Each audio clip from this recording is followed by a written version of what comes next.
Ready? Test. There we go. Good evening, everyone. It is 6 p.m. on September 21st, and I call the workshop to order, and we'll start with a roll call.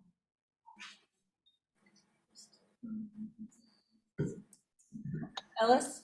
Here. Oops, let me turn you guys on. Here.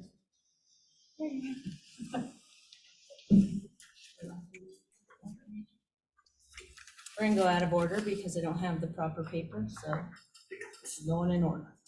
Taylor? Here. Morrison? Here. Gaken? Here. Mackey?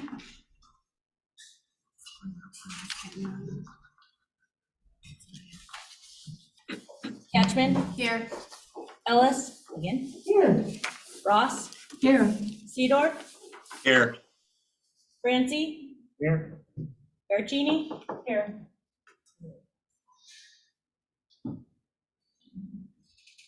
Lawrence? Here. This is hard without a list.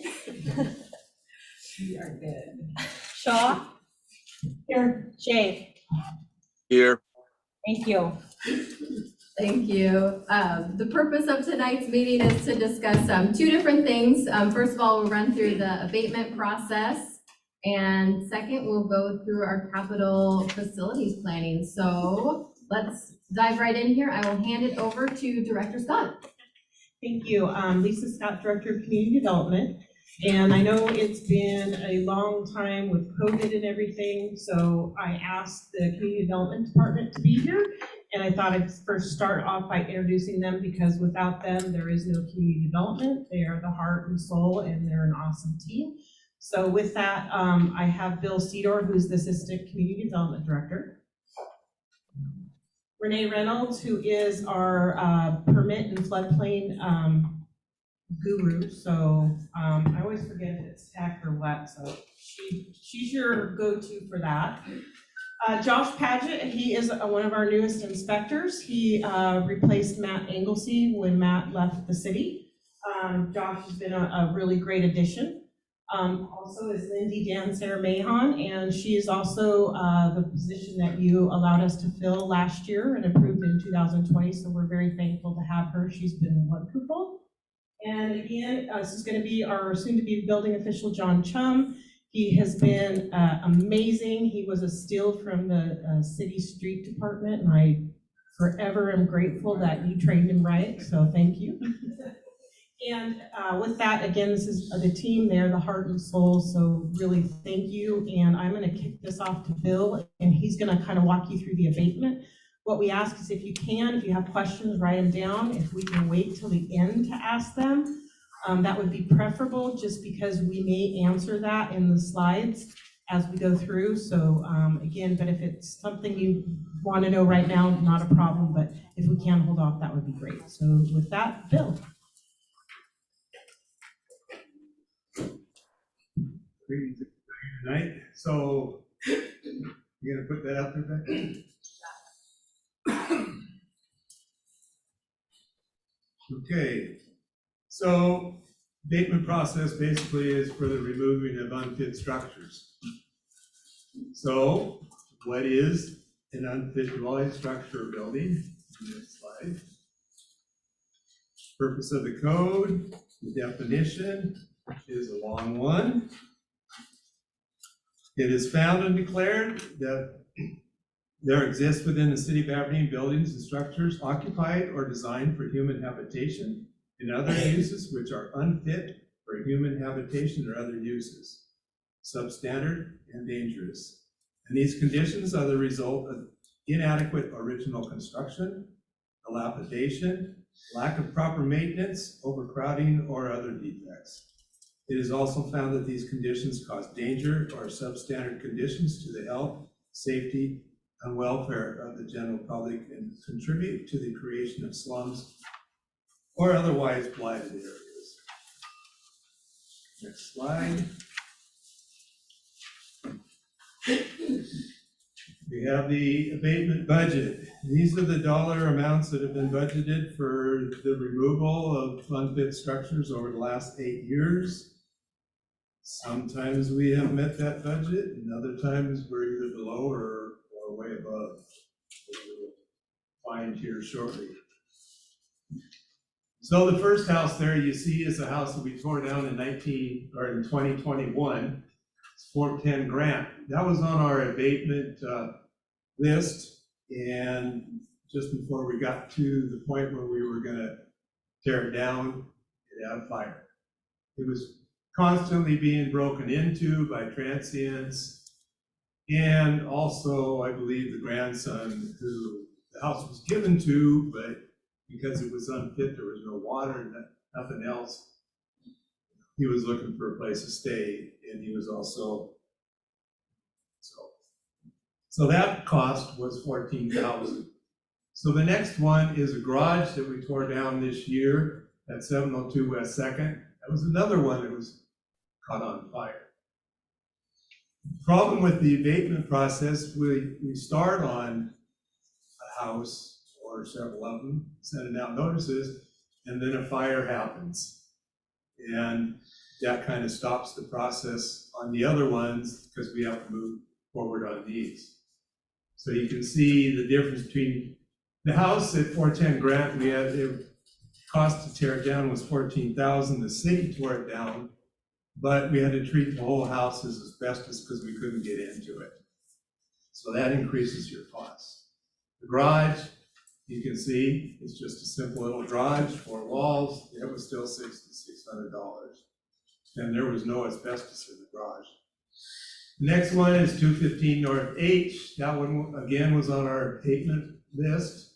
Transients kept breaking into it. And then one night we had a fire. And of course, you know what happened at that house. But you can see that removal of that structure was $45,000, which almost is about the same as what our budget is for the year. The last one, of course, we tore down in 2021, which is 419 East Heron. And you can see that was a commercial structure, and that was $750,000. That puts us way over budget. But the cost of removal for that structure was $750 because all the mortar between the bricks contained asbestos. So there's no way to remove the asbestos without removing the whole structure. If you remove the mortar, then the building comes down. So how do we identify properties? Number one, by the address. This particular residence is at 1409 Young Street.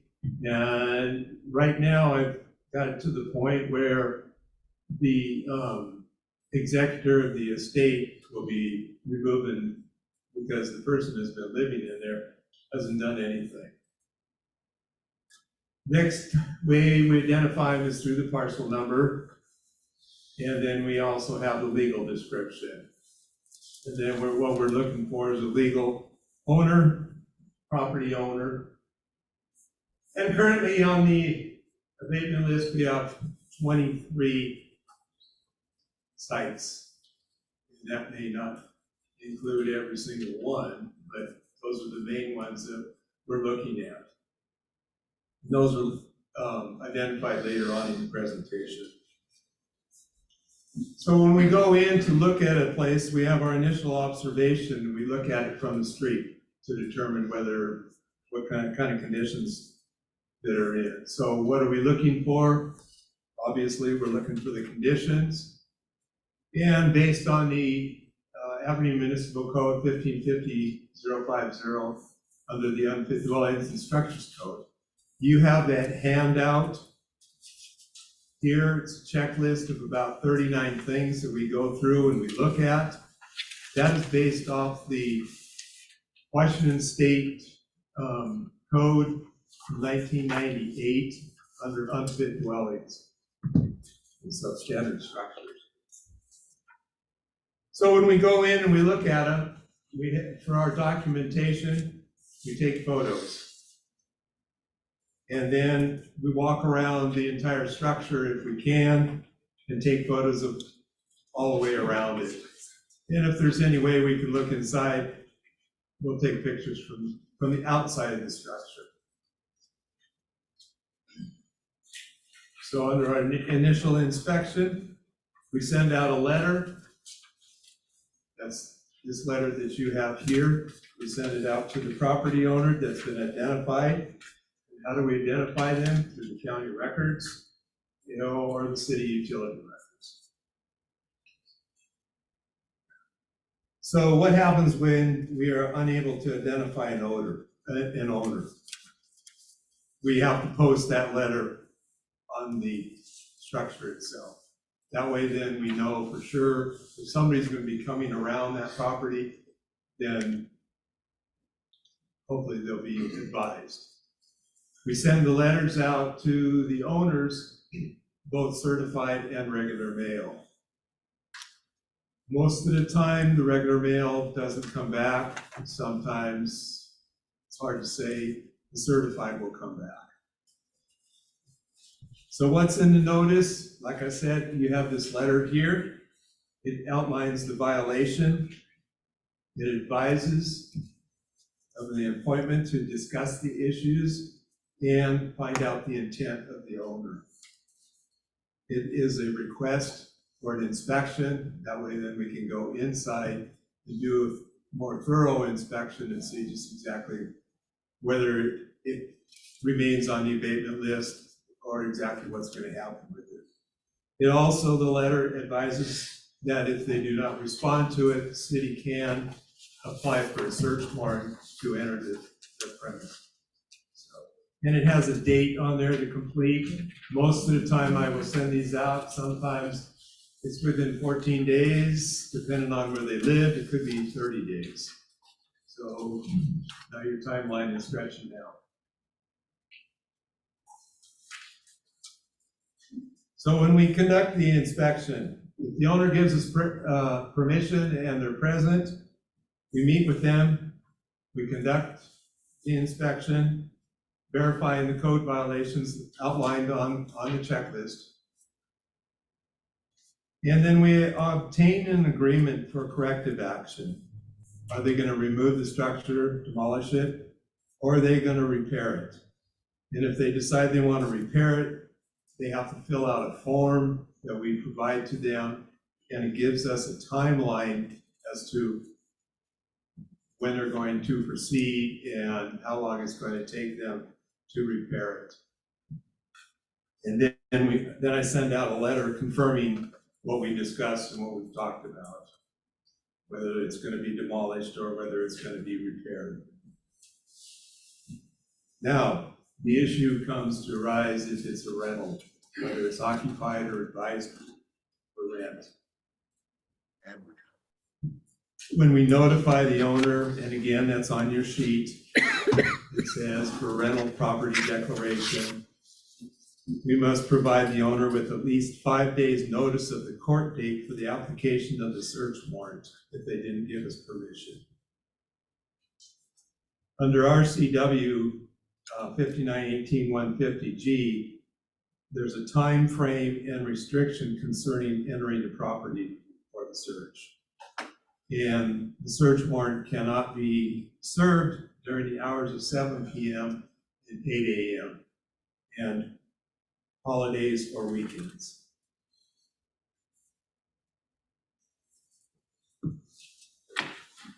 So the reason for the advisement of the search warrant is so if the property owner doesn't want to give his consent, their consent, and they want to contest the application for the search warrant, they have a right to come to court and provide testimony to the judge, along with the testimony that I provide for or against the search warrant. The next step that we do to further identify property owners in case there's a bank involved and the process of what's going on, we obtain what is called the Limited Liability Litigation Report. We obtain that from the title company, and it hopefully identifies all the interested parties, any potential owners or a bank that's involved. Some of these houses, the banks are no longer involved in, so that kind of changes the process. But if a bank is owned, then it's a little bit more drawn out. A lot of times the banks are dragging their feet on foreclosures. Maybe the property owner is deceased, has moved on, given their property back to the bank, but the bank doesn't want to take it over because they don't want it on their list. So sometimes it could be 2, 3, 4 years before a bank forecloses on property. Depending on what state in the United States that you're in, depends on the process of whether it's judicial or, I can't remember the other term. So after we've received it and we've done our inspection, we issue and record the formal complaint. That is recorded with the county auditor. It sets the date and time for a hearing. So that it has to be at least set a minimum of 10 days out and not more than 30 days out. And again, it's mailed, regular and certified mail, and also posted on the property. And then I indicated something here about bankruptcies. That really puts a monkey wrench into things as far as whether we're going to abate it or not, because then you're having to wait on the bankruptcy court to determine what's going to happen with the property. So instead of maybe 6 months, it could drag on for a year or 2. So at the administrative hearing is informal, it's not under oath, and it may be recorded. Generally speaking, I will record all the hearings because that way there's no discrepancy as far as what was said, as far as whether it's been repaired or demolished or what. In that informal hearing, we have the inspection report is reviewed, and it's reviewed with the property owners if they show up for the hearing. If the property owner is there for the hearing, an attempt is made to reach an agreement, whether they're going to demolish it or repair it. And then what the final step is the timeline as far as when they're going to demolish or repair it. And then they're given the repair schedule sheet. So after the hearing, we review the inspection, we look at the repair costs. We look at the owner's intention. Are they going to repair or demolish it? If it's an order to repair, that is also posted on the property and mailed certified. And then if it's ordered to demolish, again, it's posted on the property. It's mailed, certified first class. But if the property owner does not agree with the order to demolish, they have 30 days to appeal from the time of the hearing, from the time that I send out the notice of the order to demolish.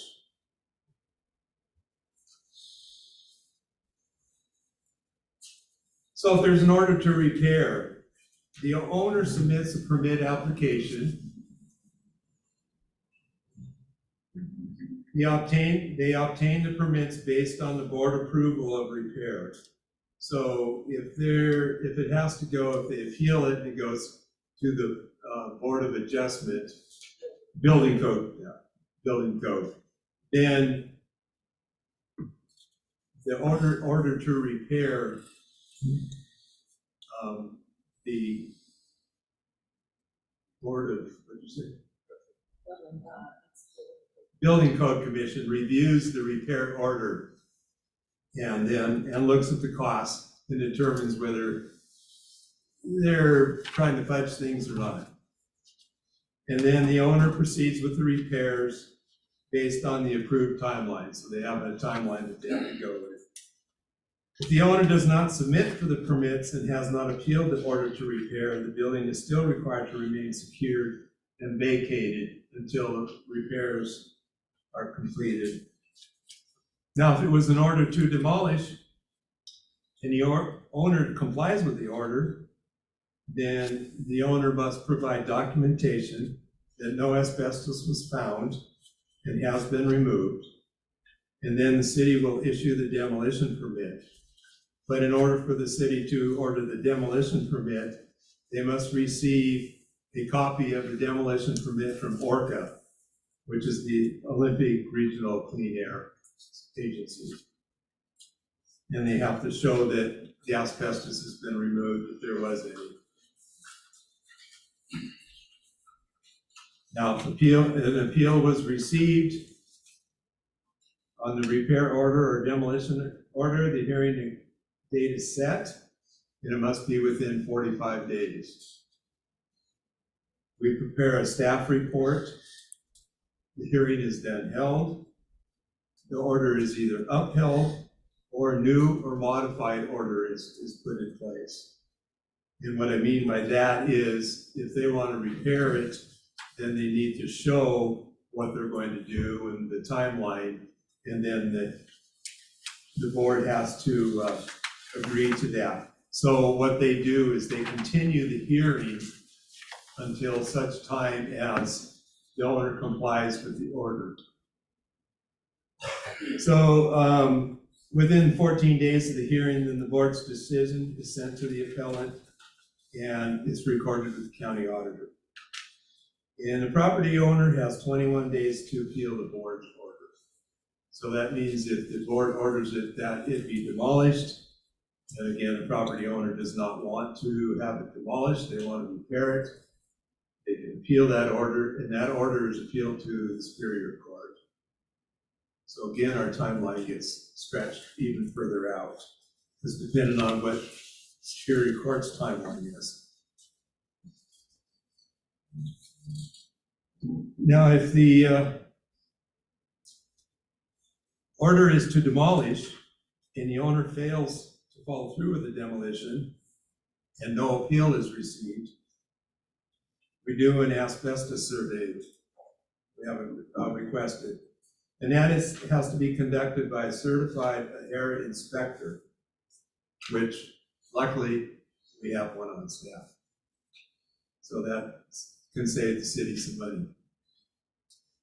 If asbestos is found, then we put out a request for bids for the removal of it. ORCA has a list of contractors that are certified through the state for the removal of asbestos. So the bids are received on the opening date. We award the bid. The removal of the asbestos occurs. And then everything is completed, the property is demolished, and the contractor is paid. Now, if the owner doesn't follow through, and it's one where the city can tear down, which there are several properties in here that the city would be able to do.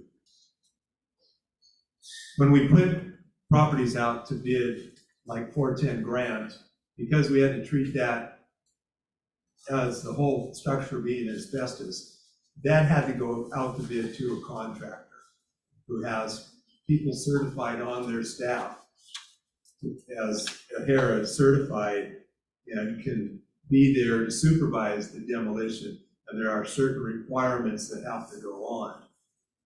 The dumpster has to be, if they bring in a dumpster, it has to be lined so that all the materials go in that dumpster, and then it's sealed, and then it goes to the dump site where it needs to go to. If it's one where the city can tear it down, it's a smaller structure like 215 North H. The city did that. That was done as an emergency. The city will obtain a warrant of abatement from the Superior Court. That is kind of a change in procedure from what we've been doing. We found out we were kind of maybe going wrong. So now we're going to be going to the Superior Court to get a warrant of abatement. That is, our city attorney will get that for us. And again, who knows what the timeline on that is. It could be 30 to 90 days, depending on Superior Court's schedule.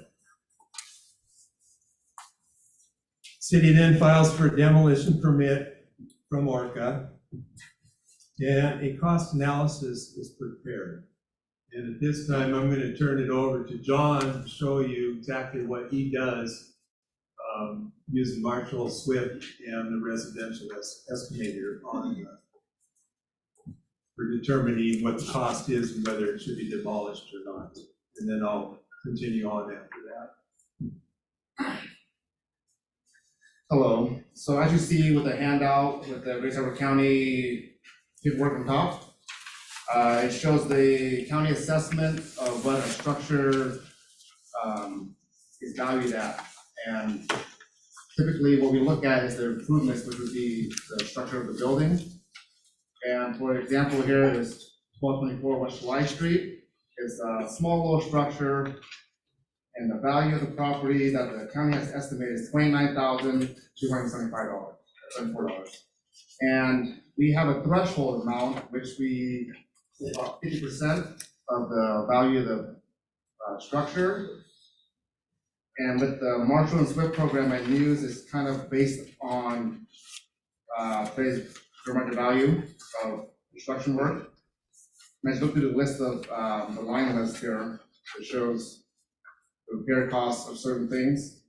And on line 23, the subtotal of all building improvements, that will be the total amount of fair market value of what a structure would, of this size would cost to make it at a habitable state. Do you have the Grace Harbor County? No. We don't have that. I'm not finding That it. handout? Sorry about that. One second. They were in the packets.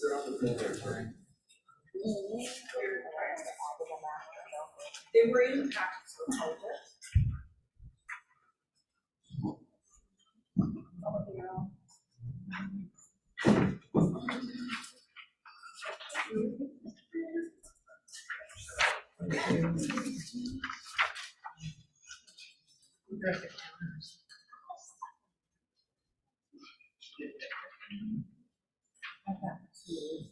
Sorry about that.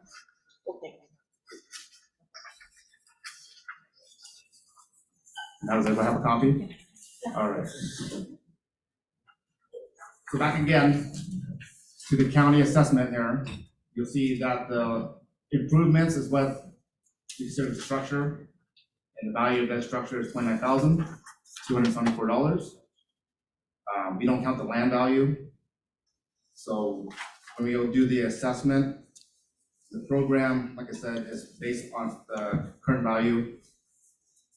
And it goes through all as repair costs for roof, foundations, interior covers, plumbing fixtures and all that. And then there's a subtotal on line 3, which shows total costs of the structure to make it a habitable state. And this cost here is $57,775. And that well exceeds 50% of the structure here. So that would be the reason why we'll put that on our abatement list, because it's beyond repair at that point. And you see the back page here, we go, during our inspection, we'll take our measurements, we take document photos and everything of the structure during the inspection, and document all of that. And then with the residential estimator, that program helps us give the values of all materials that would be used, for fair market value of contractor work and everything. That's all. I wanted to add one thing to that too, and we do commercial properties as well, and I know that the Thunderbird has been a topic of conversation that we've had. And again, we see what we need to go through when we do our estimator for demolition. And so we have to go in, we have to measure everything, put it through the system. And again, if the repairs to replace aren't there, we don't have the authority to tear it down. That is the case with the Thunderbird. It is on our list to reevaluate. again, money's an issue, but we'll reevaluate it again. But at the time when that decision was made, it did not meet that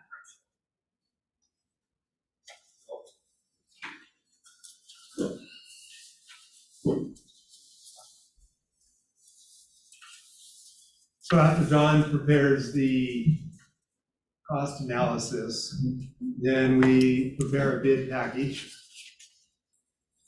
We send it out to contractors that are on the list through MRSC and any other list we might have. When the bids are received and opened, the bid is awarded and then the structure is demolished. So what are the final steps? The abatement costs are totaled. An invoice is sent to the property owner. They have 30 days in which to pay the invoice or make arrangements to make payments on the invoice. And after that 30 days, a lien is filed with the county against the property.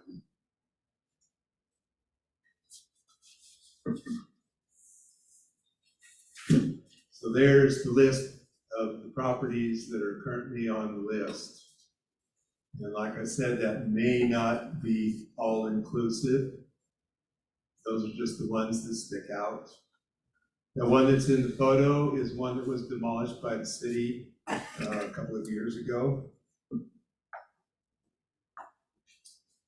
These are the properties that were demoed by the property owners. So you can see there was still quite a few that could have been on the list that luckily, a lot of times we like to try and work with the property owner and come to a resolution, because in the long run, the property owner, it's going to cost them a lot less money to tear it down than if the city does, because we have to pay prevailing wages.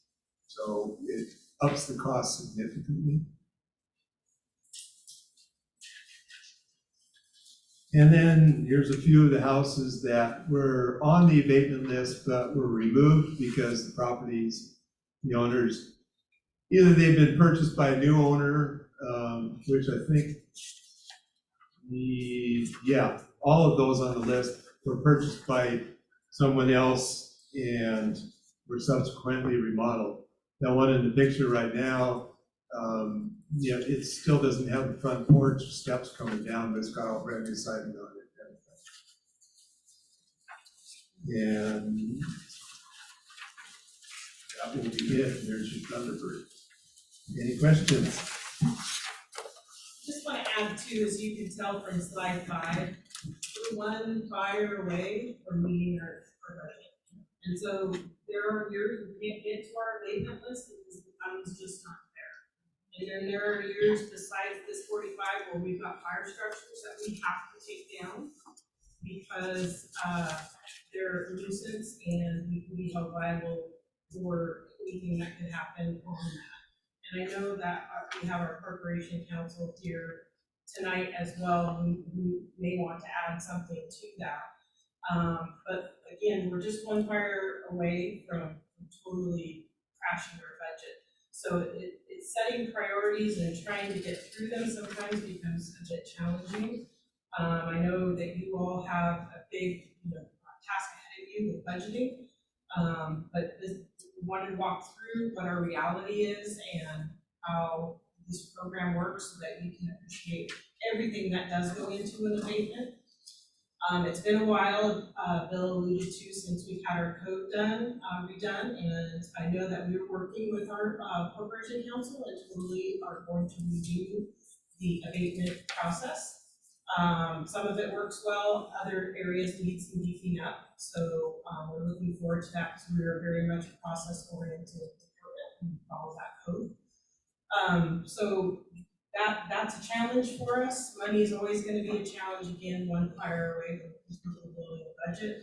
So when you get questions about how come we're not reacting, there's usually a reason. It's not because we don't want to be out there enforcing it. A lot of times we just Yeah, that's kind of the reason why a lot of the properties have taken maybe a couple of years or something, because delays. 1409 Young Street was a big delay.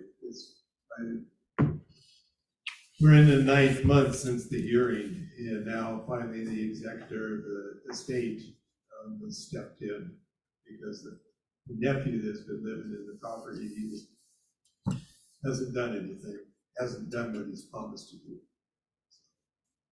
There are a couple more of the houses that are on the abatement list that will probably be removed. I just got word today that one of the houses is in the process of being sold. It'll close in 30 days.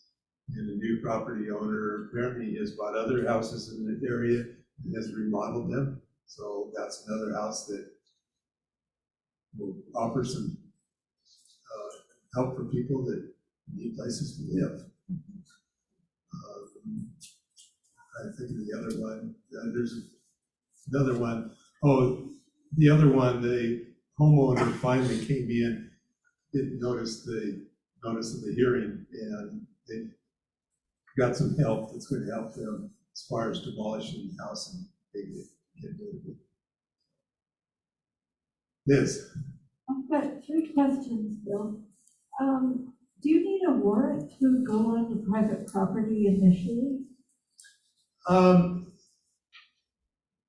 As far as entering somebody's property, you can go onto the property where a person, as far as, you know, if your neighbor's gonna visit you or your postman's delivering the mail or whatever, yeah, you can go into that area. As far as going around it, I will stay on the outskirts of it, depending on where the property is, whether I can get all the way around it or not. Okay, and then, the cost analysis that John walked us through, where the cost of repairs are likely more than the value of the structure, that got me thinking, it's similar to an auto insurer saying, I'm gonna total your vehicle. Yeah, But yet, I looked at the cost to repair, and 50-some thousand didn't seem like it was too untoward for me as far as keeping a house in the housing stock as you described. yeah, you have to take into consideration the houses that we're dealing with, and a lot of them are vacant. People have walked away from them. A lot of people don't have the funds. One property that I just mentioned, the fact that the homeowner finally came forward. She had no insurance on the property. There was a fire, so it's uninhabitable. It's been destroyed basically. So she has no funds to repair it. Also, please too, for the cost analysis, if it's in the floodplain, that's not included in that. Okay, So you can maybe tack on another 30,000 if you have to lift it up, and anytime it's over 50% of the value, you've got to raise it. yeah. Okay, and then one last question. Can you give us an idea, once the lien is filed with the county, typically how long does it take for the city to acquire the property, if indeed the city is going to acquire it? The city does not acquire the property, we just have the lien on the property. So when and if it ever sells or anything happens to it, then that lien being recorded, it'll show up in the title report, so that when the person that's wanting to buy it, they'll have to pay that lien off. So it'll either come out of the closing costs or, you know, however you do that. So. We have in the past, you as council have made a decision to purchase properties as they come up for back taxes when the city has a significant investment in the property, as far as demolition, and so you all have made that decision to purchase properties. And then we have worked with CAP and Neighborhoods of Grace Harbor, I think Habitat for Humanity, so that we can control the outcome of the house, make sure it can get back on the tax rolls and serve a purpose. So council has done that in the past. Yeah, there are 3 properties in town here that CAP has purchased from the city, and I believe all those were demolitions. Okay, Yeah, Bill, are there any rules on lead abatement? on what? Lead abatement? Sean? Yeah, Orca. So, I mean, if you've got an older home, yeah, you're gonna be looking at that as far as the lead abatement, and same way with asbestos abatement. I mean, all of those houses are full of whatever. Yeah. Katie? Does the city do any planned burns for demolition of structures? Are there ORCA regulations around that? Yeah. There used to be planned burns years and years and years ago, but the city of Aberdeen Fire Department is so busy, and so they can't do them. But ORCA does not allow them anymore. You have to remove the roof, and it's behind. Good. He jumped right up with that question. You're doing such a great job. Bill was on the right track. There is so much that we would have to take off the building and out of the building for us to even consider being able to legally burn it down. And even getting over the hurdle of ORCA giving us a permit to do that, that is such a big hurdle to get over. The paint, everything inside burns so toxic that, against the Clean Air Act, it's almost impossible really for us to do it legally. So. The last house that I know that was burned, as you were referring to, was underneath the Chehalis River Bridge when they were building the on-ramps and the off-ramp for the Chehalis River Bridge. And that task was conducted at 3 o'clock in the morning by the Wishkah Volunteer Fire Department. Yeah. On page 4, we have an 8-year budget for building abatement. I was wondering if we could also have the actual and to see what the budget is. It'd be nice to see what the actual ended up being. Yeah, that was. I would kind- like to see was- that too. Yeah, that was kind of an afterthought, so I didn't get into the slides. And my second thought was, of the 23 properties that are described as being on the list, how many, it seems like the biggest time suck is when they appeal them, so how many are being appealed? And to what extent is the department able to follow the script? Because the times are pretty scripted, so at what extent are you able to follow the script so that you're on it all the way through? That's kind of really up in the air. None of the houses right at the moment are under appeal. So we're just moving forward as time allows. Depending on, I can, my time is being helped with Lindy. So I'm able to focus on these a little bit more, but some of them take a little bit more time than others do. So it's just how my day goes and what's happening as far as whether I can get in there and focus on it. There are a couple of them that are past the timeline, so I'll probably be moving forward on them. And then, then the last couple of years, COVID played a big helping on that. Any other questions? To add to that though, too, we try everything within our means as a department to try to get compliance with the property owner. So we will grant them gracious timelines, anything that we can do to not have to spend the money for abatement. So a lot of times in our time frame following that, we're granting large amounts of time, like 6 months to a year to get repairs done. And so when that happens, you've got to exhaust your time frame, and if they don't do the work, then again, you're having to start that process from that point forward. So we do everything we can to try to abate that situation as much as humanly possible. And that happens frequently. The other thing that's a challenge or questions that I get are, what about insurance companies? Are the properties insured? Some of them are, some of them aren't. If there are some insurance companies that will hold money back to make sure that the property is cleaned up after a fire or an incident, And there's some insurance companies that won't and give all the check to the property owner and then walk away. So, that's one area that it would be nice. I know that this, our state has done some legislation in the past, with insurance reform. It would be nice if we could potentially work on that to get the insurance companies to make it mandatory to hold back in case of a fire or a national emergency. It would be, that would be helpful, and I'm assuming a lot of other jurisdictions will be in the same situation we are. And then the other thing too is our property values just aren't that high, so the majority, we don't recoup the money, we just won't get it back.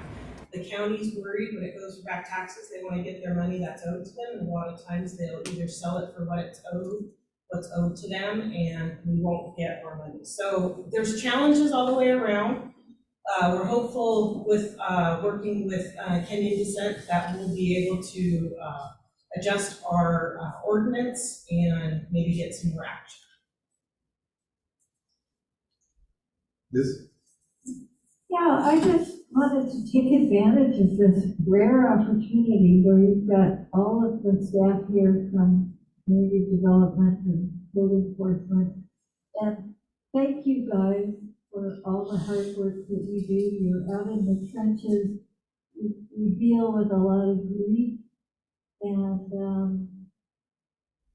you're making sure that permits are happening and these projects are moving forward. So I'd like to offer a round of applause for these folks with gratitude.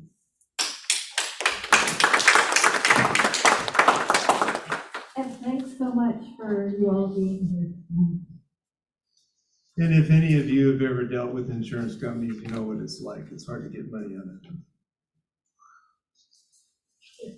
All right, well, thanks so much for your presentation tonight, and to the entire department. We really appreciate, like Councilmember Ellis said, everything that you're doing for the city. So let's talk a little bit about our capital facilities planning. Are we ready for that?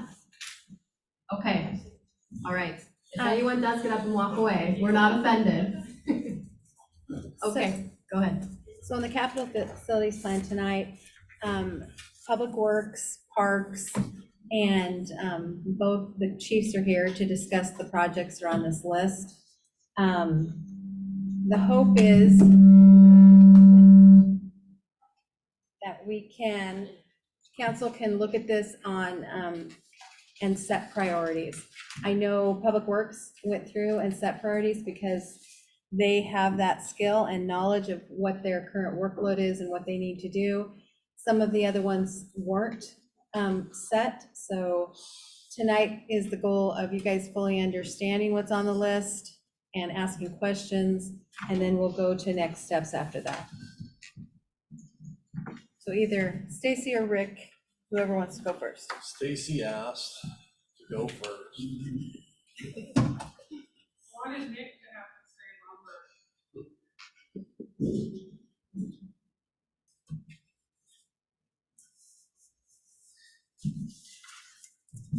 Oh, and everybody has there's two different spreadsheets. One of them is all of the CIP, and the other one is the ones that start in 23, so you could break those apart.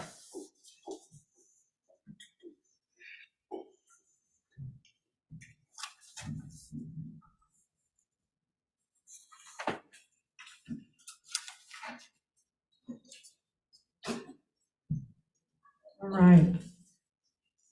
Got a presentation to share.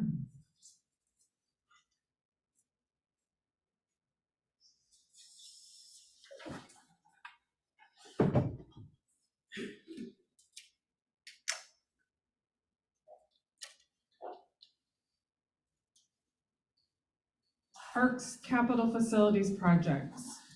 So I have four main projects that I'm going to talk about this evening. The first one is the RV park project, which actually I think I moved to the last slides. The consultant is working on the feasibility study. That should be done the first week of October. I was really hoping that would be completed by the time we did this workshop, The feasibility study shows the income, cost of operation, and the potential profit from operating the RV park.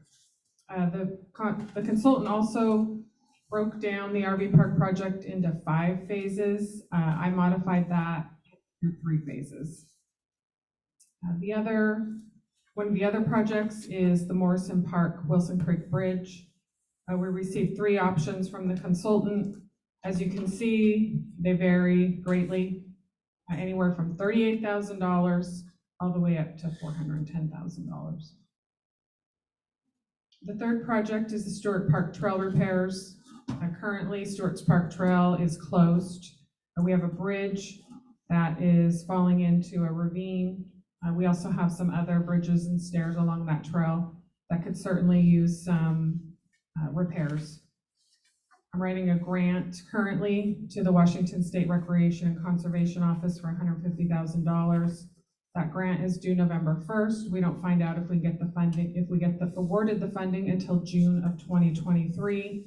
The first email I sent you was incorrect when I said we do not have a match. We do have a 20% match requirement, which would be $30,000.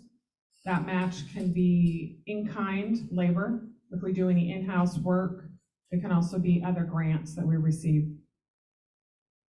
So I will be submitting additional grants for the remaining $50,000 in addition to the 30, so actually $80,000. And the last project is the museum and office building. We received estimates from Rock Project Management for minimum improvements. We also need to take in consideration as we delay construction of these projects, escalation is about 8% right now. That means the cost of doing the project increases by 8% every year.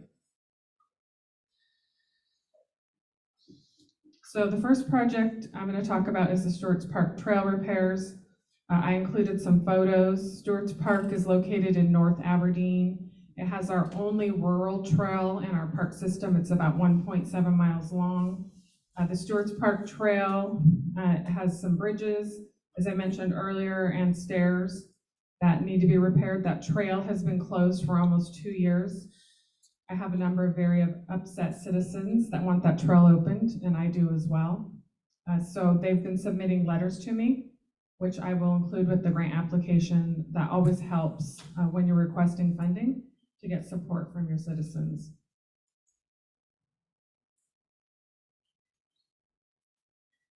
I would say of my project list, this project would be my #1 capital project. The Wilson Creek Bridge has been closed for probably at least a year. As you can see from the photos, the asphalt, which is part of the bridge, is falling into Wilson Creek. We had a structural engineering firm do an analysis along with a geotech analysis, and they presented the 3 options. The first option, Option A, is the $410,000 option. That's fixing the shoring along Wilson Creek, repaving the bridge approaches, installing a curb with a catch basin, basically repairing the bridge that's there. Option B is putting in a boardwalk on pin piles. That's the most expensive option at $534,000. The least expensive option is rerouting pedestrian traffic so that as you enter Morrison Park, you would restripe the road that enters the park. You would reduce the size of the roadway, the width, and stripe for pedestrians to cross at the same location that the vehicles are crossing. I spoke with the Public Works Director about that a little bit, that he would like to review the designs that are proposed. He thinks that they may be able to assist with that, but he wants to make sure that it is safe. In the $38,000, that also includes removal of the existing bridge. Yesterday, or what's today, Wednesday? Yeah. Yesterday, I was working with the staff out next to Walmart by the Compass Rose on the landscaping. And one of my old neighbors from Bench Drive was walking, Mike Burton, and so I stopped and spoke with him. And he talked to me about what's happening with the Wilson Creek Bridge. He said it's dangerous for those of us who are walking the trail, who are trying to access the park, to access it safely. And I agree with him. And that's why I say that this project is probably my #1 priority. I don't know of any immediate funding that is available right away to address that. This is something that I hope, if I'm not able to secure funding, let's say within the next 6 months, that the council approves the $38,000 in the 2024 budget. It's that important. That needs to be addressed. The RV Park project. The RV Park project is out at the Bishop Athletic Complex. The city owns 106 acres adjacent to the athletic complex. I've been working on the RV Park project for probably 4 years. It started out in the wetlands, and then once we had a meeting with Department of Ecology and determined you can only disturb a half an acre of wetlands, and the project I was proposing disturbed 24, we had to revisit the project and redesign the project, and we moved it closer to the highway outside of the wetland area. So as I said earlier, I took the 5 phases and I combined them into 3 phases. Phase 1, about $7 million. Phase 2, $5.4 million. Phase 3, $6.4 million, with a total cost of just under $19 million. I would need to identify funding sources for this project. I don't expect the council to approve that out of the general fund. And as I mentioned earlier, we need that feasibility study so that I can show the council that while there is a cost to this project has the potential to generate income year after year for the city, not just through income to the general fund, but also taxes through the lodging tax fund that would be collected by the city and the county. As I mentioned earlier, the location of the property under consideration is adjacent to the Bishop Athletic Complex. It's just west of the complex, adjacent to the state highway. Here's the draft design. As you can see in the design, there's probably 3 different loops, and that dictates the 3 different phases. The consultant had it in 5 phases because he also included in a phase the construction of the registration building. His suggestion was that we use just a temporary building and then phase in the construction of the registration building.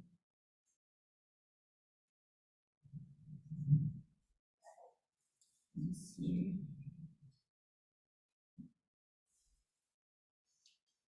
And the last project is the museum building that the city recently purchased earlier this year at 118 West Wishcaw Street.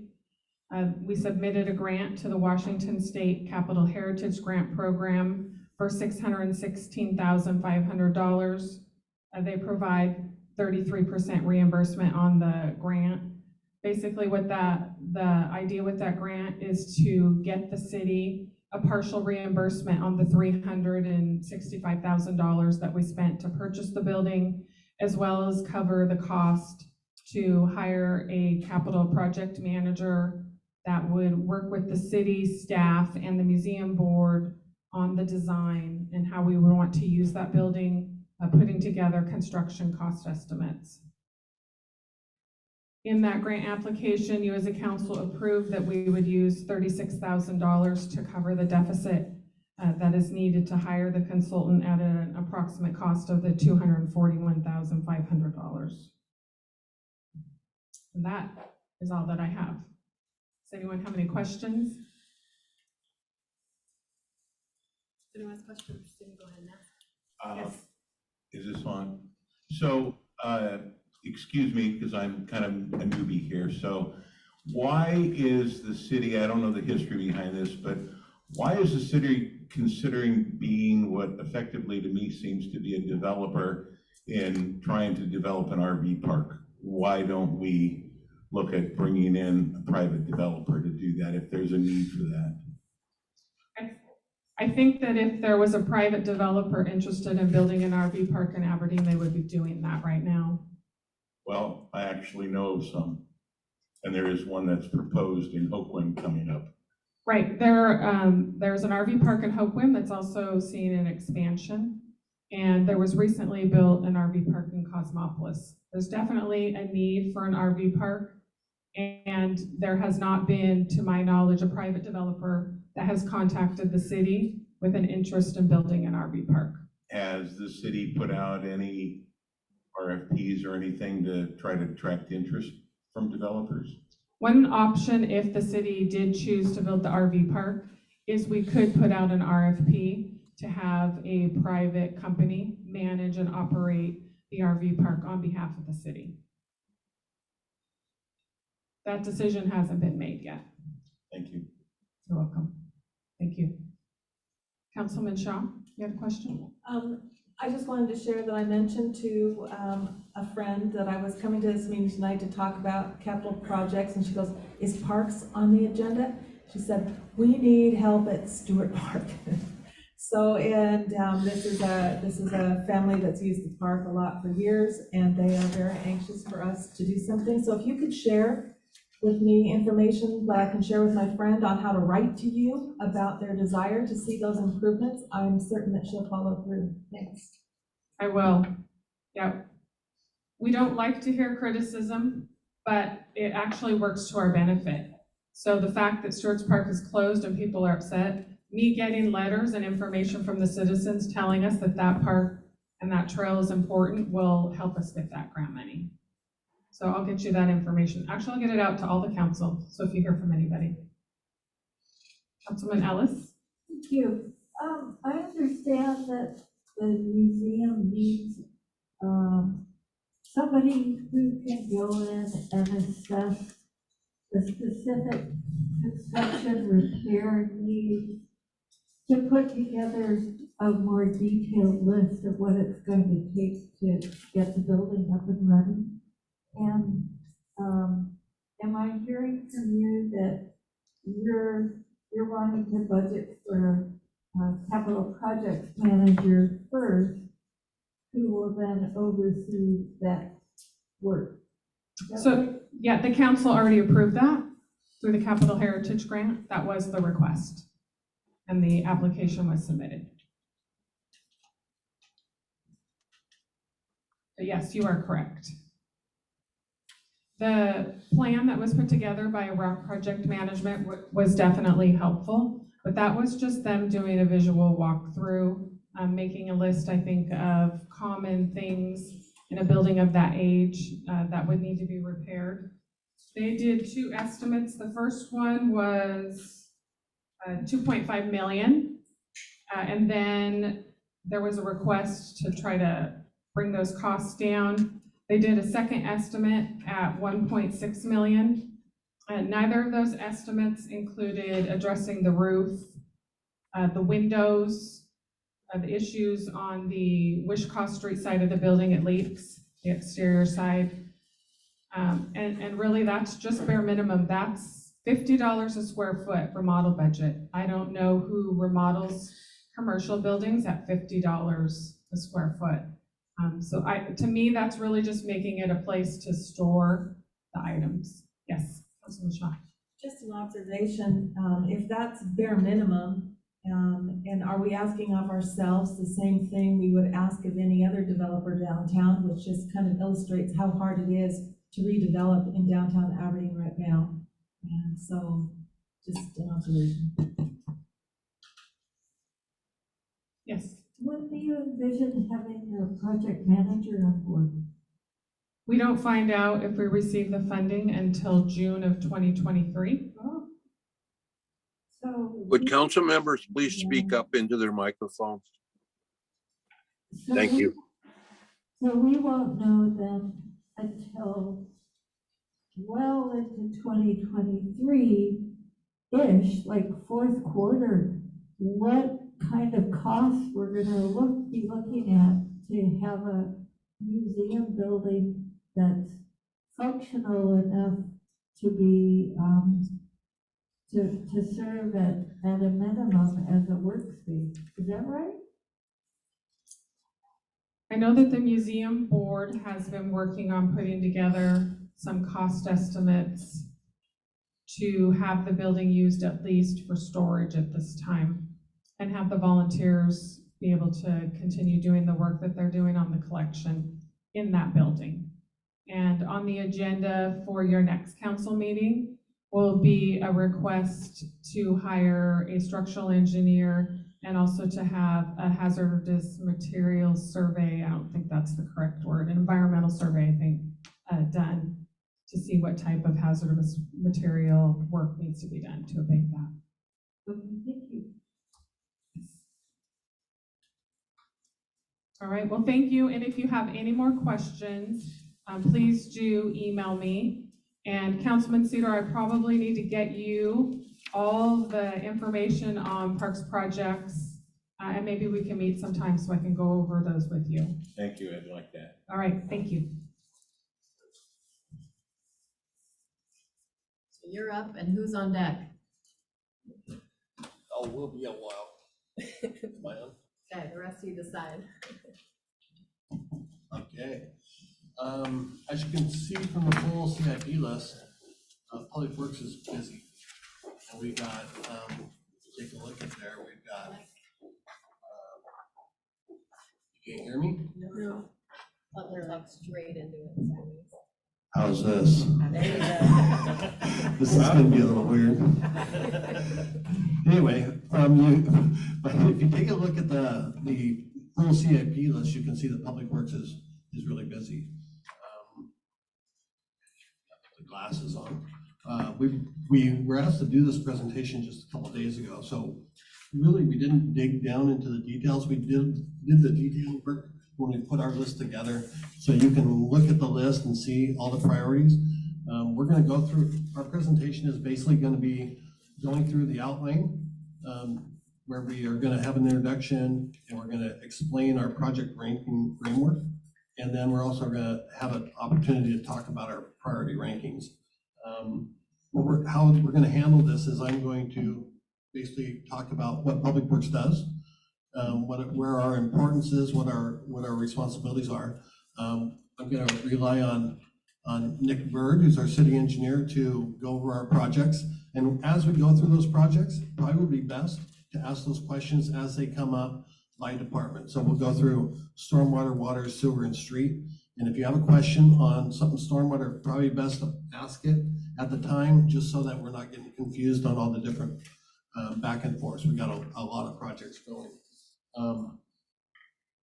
First, I want to introduce Nick Bird. Nick Bird is our new city engineer. He's not actually that new. He was hired in January, so he's been here now 9 months, but I don't think everybody's met him. He's got a real extensive background in public works. He was actually a public works director for many years, decided to take a step back. He wants to work on big projects, and he wants to see his community progress and improve. So, and I did promise him he'd never have to come to another council meeting, and here he is. So he was kind of complaining about that earlier today. I thought you promised me, but anyway. My only complaint about Nick is his snazzy dress. I mean, I think I'm gonna have to go buy some ties or something. I mean, everybody knows me, knows I've never worn a tie at work at any time. So anyway, jumping into this, I'm sorry, we don't even have our, there it is. Keep going. Go to the one with the stormwater right there. Okay, so this is our introduction. I already introduced Nick, but I wanted to explain who we are and what we do.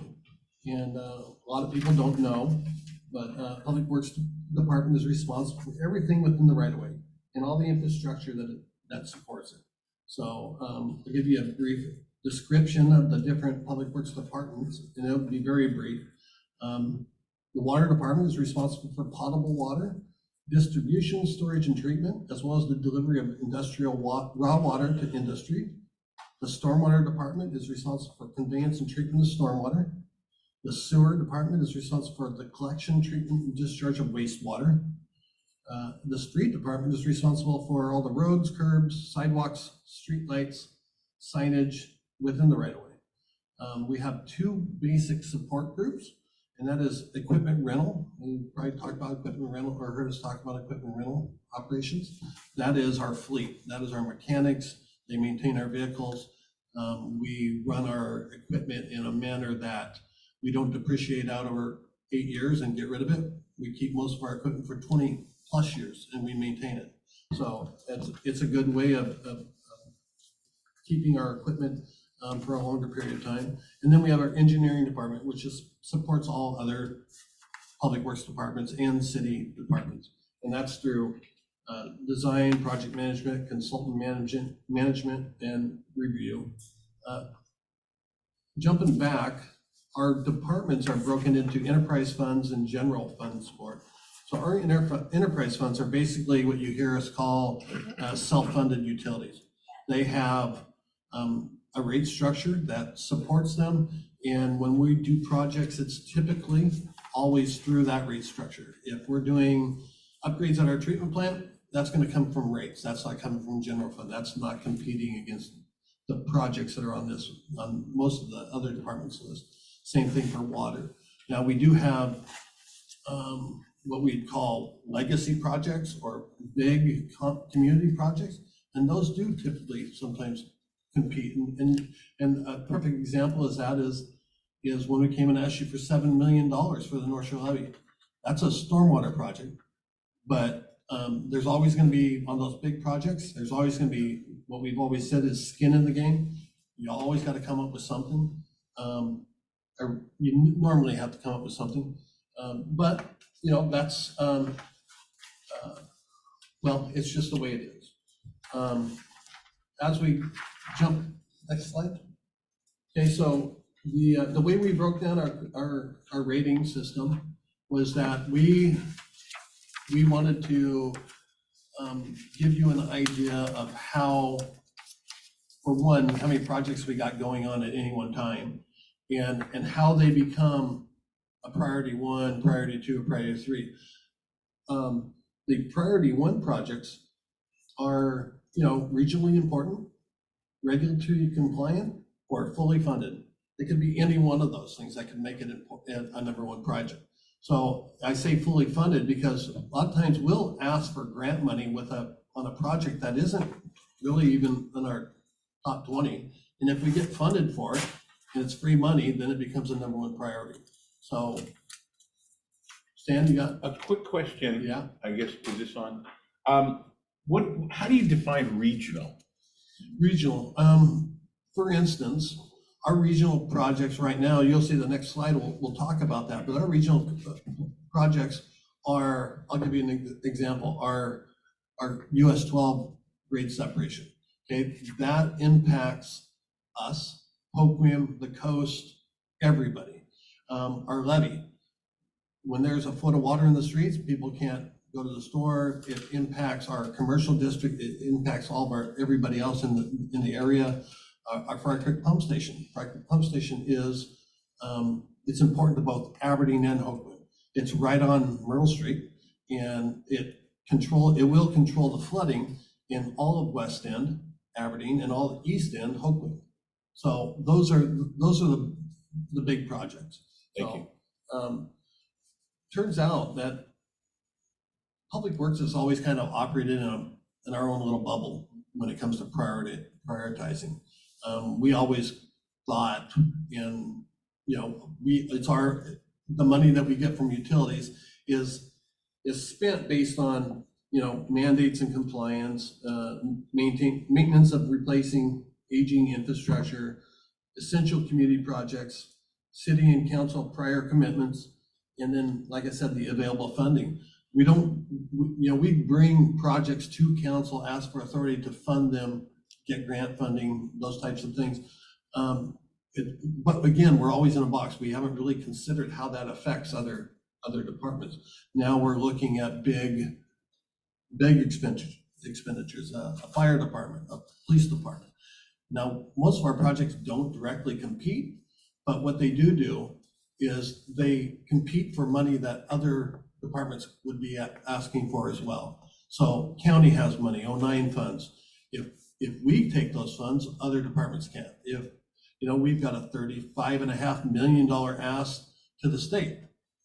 And when we did that, we set it by resolution with agreement through HOPWM that both that, the levy and US 12 grade separation were our two most important projects, and we wouldn't ask the state for any other money. Well, we did that in a box, in a bubble, because it was best for the project and best to move them forward, but it does affect the city as a whole. We didn't really consider that until we got into this exercise. And, a perfect example of that is the Gateway. Gateway had a project manager, and as soon as they came on board, they were talking about all the money they were gonna ask the state. And we had to sit them down and say, no, we have a resolution that says we're not asking the state for anything, because our lobbyists and the city of Hopeman are our partners trying to get big dollars for our legacy project. So I talked way more than I was supposed to. So I'm gonna turn it over to Nick, and I hope Nick talks a little bit about himself. I think we were extremely lucky to get this guy to come work for us. He brings an expertise beyond anything that we have at the city currently. So go ahead, Nick. Wow, you really set the Bar stage high. for me, huh? I appreciate that. If you wouldn't mind going to the next slide, the cool part is that Rick has already hammered on what we call the big three. And so one of the most important pieces as we look forward towards that $35 million ask and the additional requests that we're gonna have for the US 12 project, for example. And a perfect example is we've got a $9 million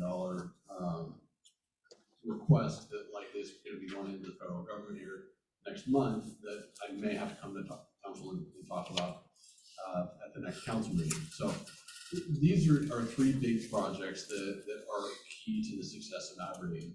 And these are things that have been ongoing for a number of years that really, my understanding, and I gotta be blunt, I'm new, but my understanding is that there has been massive buy-in over the years that has caused us to get to this point. And so when we talk about the big three, we're talking about the Fry Creek Pump Station, we're talking about the North Shore Levee and the US 12 rail separation. Those are definitively the big three, and when we talked about this framework that we put together for prioritization, Rick and I kind of bantered around, okay, well, how best do we put this together? You can see it on the list. There's a page and a half plus or minus of projects. Well, do we really want to do 1 through 200 or 1 through 100? I mean, that starts to get confusing. Then when we realize we forgot one, we've got to go back in and now we're going to renumber everything. So part of what we wanted to do is we started with the core. That these big three are no ifs, ands, or buts. If the rest of the engineering team stopped working tomorrow, something happened, whatever the case may be, I'm explaining the way we made this decision, is that I asked Rick, I said, if that team stopped work tomorrow, what would you want me working on? If we could only pick one thing, what would you want me working on? So for starters, one of these three projects would be the first thing. And so right now, everybody hopefully is aware that the Fry Creek Pump Station project, actually under construction, the dirt started moving today, so that's great news. Sheet piling had been delivered last week. The ball is rolling there. So that again, I can't get over how exciting that is. And again, there's a lot of zeros when we start talking about this, both in cost and flow. I believe we've explained that we're talking about from a capacity upgrade, we're going from 30,000 gallons a minute to 130,000 gallons a minute. We're going to be moving an exponential amount of water compared to what we're capable of right now. North Shore Levee, again, the intent is to be protecting 3,100 properties. It's a very big impact. And from a lobbying standpoint, we've taken the approach of calling the North Shore Levee the North Shore Levee West and the Fry Creek Pump Station as the Aberdeen Hopeman and Flood Protection Project.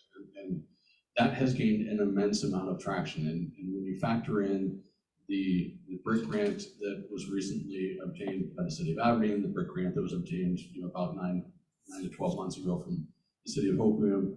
The combined federal support of those three projects has received $100 million in the last 18 months. And then you compound that with the state dollars that have been contributed to the Fry Creek Pump Station, which is $20 million, and the other state dollars that are associated with the North Shore Levy and the US 12 rail separation. We're 120, 130, 140 million dollars that have already been directed towards these projects. So again, part of what the both the state and federal elected officials that are supporting us on these really need us. They need us to complete the projects. They need us to move forward. They need us to execute. And so when we say the big three, that's why these are the big three. We've obtained an immense amount of support, and now we need to go to work. And so that being said, I think it's also important to dive into the other lines of business. And that's one of those things that I use interchangeably. And so if you wouldn't mind going to the next slide. The concept of enterprise funds, they're intended to be, individual lines of business. Some agencies call them lines of businesses, and they're intended to function as their separate own individual bucket. So we have the stormwater utility, the water utility, and the sewer utility. All three of those, have their own employees. Well, obviously they're employees of the city, but they're funded through a rate mechanism, and the dollars that come to that program are intended to be for that program. It's intended to operate just like a standalone individualized business. That's why some agencies call them lines of business. Now, what you can see here, we put together, this is a little different than the handouts that were provided. What we wanted to do was just kind of provide a little snip of just the projects prioritized by those divisions, by those lines of business. And so from a stormwater standpoint, one thing that I don't know if we spent much time talking about is that segregation of the 1, 2, and 3s. From there, then we had a sub-prioritized list as well. And so when we look at the bigger list, it tends to get a little jumbled. We've got a lot of stuff going on. So what I wanted to do is just kind of pare that down. And so with stormwater, again, you can see principally all of these projects were prioritized, meaning we included them in the original list. We put a number to them. That's not true across the board on all of our utilities, but with stormwater it is, given that there is a large amount of work that we have going on. Can you go to the next slide, please? The street project, and again, these are a couple of photos from the Roundabout Project, which is another one of our recent achievements. It's nice to have that open and operational, so hopefully everybody is having a little bit of fun driving through there and things are going well. If you go to the following slide, again, the same sort of framework. We did have the majority of these street projects were prioritized. We had roughly $88 million shown. The majority of that, of course, is the US 12 rail separation. The other very large project is our North Aberdeen bridge replacement. Both a blessing and a curse. We did put in an application for a bridge replacement program. That application was for $15 million. We got it. That's great news. We got another $15 million to go do some work. The curse is that it's a $23 million project. And so we've got to find a way to figure out how to work that in, address the deficiencies there at the bridge, facilitate the replacement, and we've got that $8 million gap. So we're trying to work the system there and see what we can come up with. Yes, sir. What was the source of the $15 million? That is the bridge replacement program through the Department of Transportation. DOT. Is that Washington State DOT or US DOT? Washington State. Washington State. Yes, sir. And is there a time limit on which we must act to retain those funds or use those funds? Oh, I love the question. Yes, sir. So it is actually 100% no match required if we initiate construction activities by 2025. So we've got some time to kind of work through this. So I'm anticipating probably a 1.5 to 2 year, design window. So we've got a little bit of time. We're trying to chase some other dollars. Right now, we actually have an application in. We're intending to kind of shift some stuff around and use match dollars that way. But you're exactly right. Yes, there is a time frame, and then there's the other expectation is that when agencies award money, they expect you to move. So there is some urgency associated with that as well. And is this for a complete bridge replacement? Yes, sir. And is it because the current bridge is just crumbling or bad? It's gonna fall in the river or what? The sufficiency rating is well below what the standard threshold is to require funding. Thank you. But it's not gonna fall in the river. It's a good way to put it, right? It's not unsafe. We can drive over it, but it's low enough for us to get funding. How about that? So much of the street program can also be funded through our transportation benefit district. There's a lot of work that does get put together, and part of what we have done, I say we as the royal we, I haven't been a part of this yet, but utilizing the transportation benefit district dollars as leverage or seed money for grant funding. So what I've seen so far, and part of what we have on the books is that we're able to take $200,000 or $400,000 and turn it into 800 or $1 million by matching that with appropriate grant funds. And so great resources there. Again, one of the key pieces that we want to continue to drive on. But this list identifies a number of the things that we have on the radar. Actually, one point to stop and point out here is that when we put this list together, and I'm talking about the list that was included in the packet, that really includes everything that's on our radar. And so you have two lists in front of you.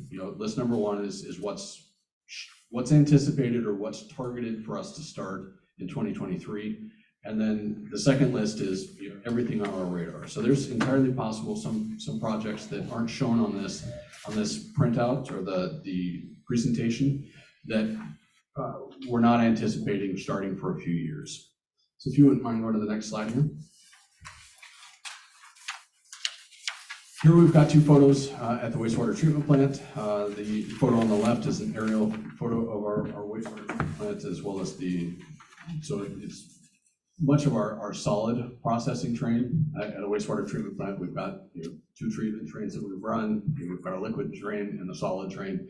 You guys can guess it's kind of like what we learned when we were kids too. But at the end of the day, there's a lot of work that's happening on the solids train. We've talked about the critical improvements, the headworks. Both of those are active projects. We are anticipating heading into construction next year. The photo on the right is a photo of construction from a previous year, or last year, 2 years ago, where we facilitated our disinfection improvement project. If you would mind going to the next slide, please. This is one example where we left a lot off the list. So when you look at what was included in the council distribution package, there's a lot of sewer projects. But right now, when we talk about 2023 and the real prioritized projects, these are elements that we know are in the works. We're making them happen, and there's a sequence that we need to execute them on. What we do not want to have happen. It's one thing to have road construction happening on one side of the city, and on the other side of the city, that's doable. It's not convenient, it's not enjoyable, but it's doable. It's not possible to have multiple parts of the wastewater treatment plant torn up. So we have to sequence those, and that's part of why you're not seeing a number of projects that are on the original list that are included on this list. Would you mind going to the next slide, please? The water line of business, here we've got part of our source, which is the Melanowski Dam. We do have some repairs that we're working on up there, and then on the right, the photo on the right is a picture of our Fairview 1 reservoir. And again, when we start talking about volumes of water, it's really hard to kind of comprehend how much 1 million gallons of water is, or 15 million gallons for that matter. So that photo on the right, I don't know if you can see that speck in the middle of the picture. That's a person standing there. That's a full 6 foot tall person. So it kind of gives you a scale for how big the Fairview number 2 reservoir is. So, and there's a number of things associated with water that we're working towards. Wouldn't mind going to the next slide. Thank you. The reservoir covers, obviously, we've got in progress. There's the top priority projects are obviously the ones that we have, in construction. And so that's, the reservoir cover and the hypochlorination upgrade there at the treatment plant. So as we get through these, we're going to start working on the next buckets, if you will. And so one of the big pieces that we're going to have to spend a little bit of time on is how are we going to address Fairview number 1, which is the storage reservoir adjacent to that first photo. So that kind of gives you an overall picture of these lines of businesses. And I know I didn't go into any of the projects in specific detail. I figured nobody wants to be here until midnight. It's off long enough as it is. So obviously, if there's any questions on any specific project, please let us know, either in this forum or reach out to us individually. But I think, Rick, you ready to close it down? Yeah, well, we don't have a lot. I actually talked about it in the first part instead. But I think like the slide says, yeah, we have 83 projects we're tracking right now, $267 million. The general fund and enterprise funds don't typically compete. So a lot of we're not competing against the police station and fire station with most of our everyday projects that we're doing in the street department, water department. The big legacy projects that we've talked about, those do. And we want everybody to be aware. I think the real important thing to remember is that the city, our 3 big projects, those projects make such an effect, or will make such an effect on our citizens. Our North Shore levy is absolutely too important to fail. We've been working on it now for over 6 years. And I mean, we're still probably 3 or 4 years from being complete. But what's happening in our city is our citizens, and especially in the flatlands, are being hit with this flood insurance that is sometimes as much as the cost of their mortgage payment. And then it also adds so many requirements that if you want to do something to your house, or if you want to invest in some property, you have, like Lisa had stated, that you have to put a foundation in there that sometimes costs $40,000 to $50,000 in addition to, and as soon as you hit the 50% threshold, now you've got all these problems. So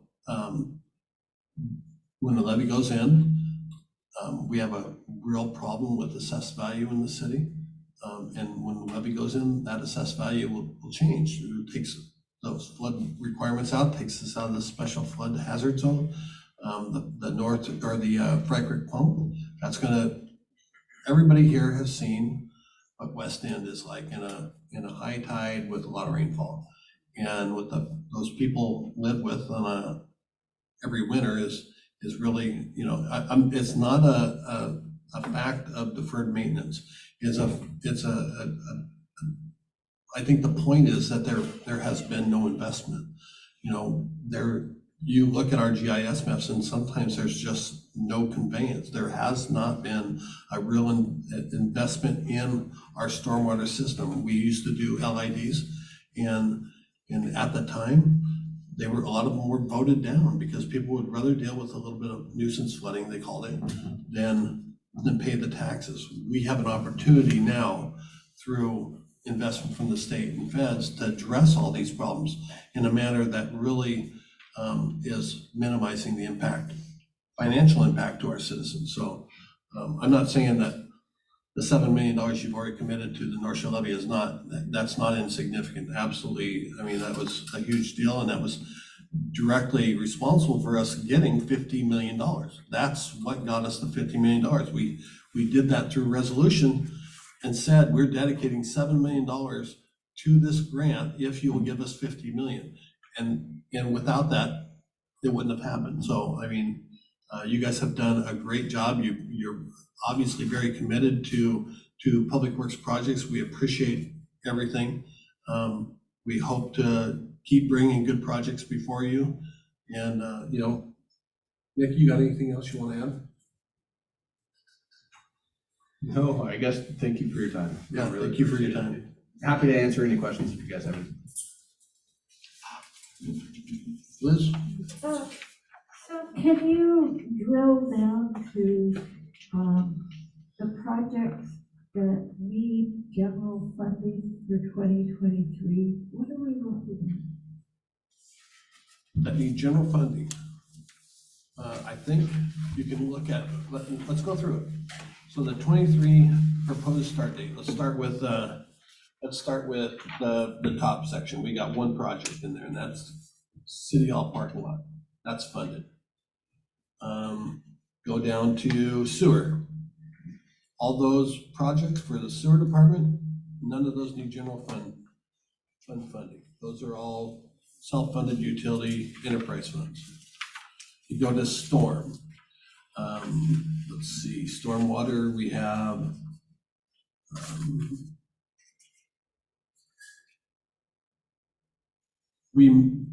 I'm not gonna say that North Shore levy is not gonna need more general fund funding, because I don't know. But you got a list in front of you, Nick? I do, and I think it's safe to say that in 23, North Shore levy is not gonna need general Okay. fund. But obviously, we're not 100% certain with that, you know, things evolve. The number of these projects in the street department, those are included in our budget, so that would not be an additional ask.